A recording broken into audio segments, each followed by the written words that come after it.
Hi, Chit Chatters. It's Chit Chat with Michelle. Thanks for coming back with me. Grab your coffee.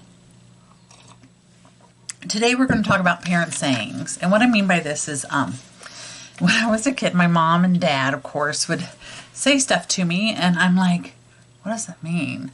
And as an adult, I find myself saying it to my kid. And so let's go through a few. And I have such a long list. I'm going to make this into 2 videos. So the first one was you raised in a barn? I say that to my kid a lot because my kid has a habit of if he opens something, he doesn't shut it. And if he turns on a light, he doesn't close it. Open a door, you don't close it, the heat gets out, you know. I say this sometimes, I can't hear your head rattle. My mother used to say that all the time. And I really did use this on my father-in-law because we went somewhere and we were at like McDonald's and he was on the salad kick. So I was like, oh, he wants a salad. I'll just order him a salad. And my friend is like, I don't think he wants a salad. And I said, well, Daddy, what do you want to eat? And I said, do you want a salad or do you want a burger? And he goes, and because he's Indian, he does that. They just do this. And of course, I don't know what that means. So I'm like, Daddy, I love you, but I'm going to tell you what my mother said. I can't hear your head rattle. Do you want a salad? Yes or no? But speak up because I can't hear you. So I use that one.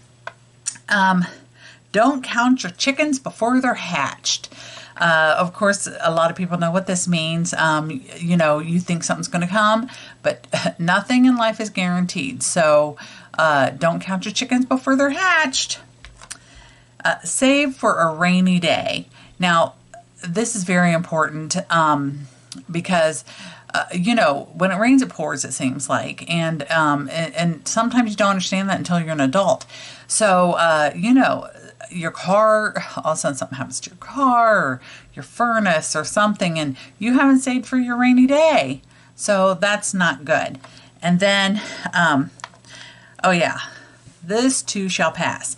My son's in a relationship and stuff comes up and I'm like, honey, this too will pass. Don't worry about it. Just move on. It's okay. I think especially the younger generation, they worry about things they shouldn't be worrying about. And I think you don't realize that until you're older and you're an adult and you're just like, oh, screw that. That's the small stuff. I'm not even worrying about that. When we were little, we used to make faces. We would, especially the pouting face. You know what I'm talking about that.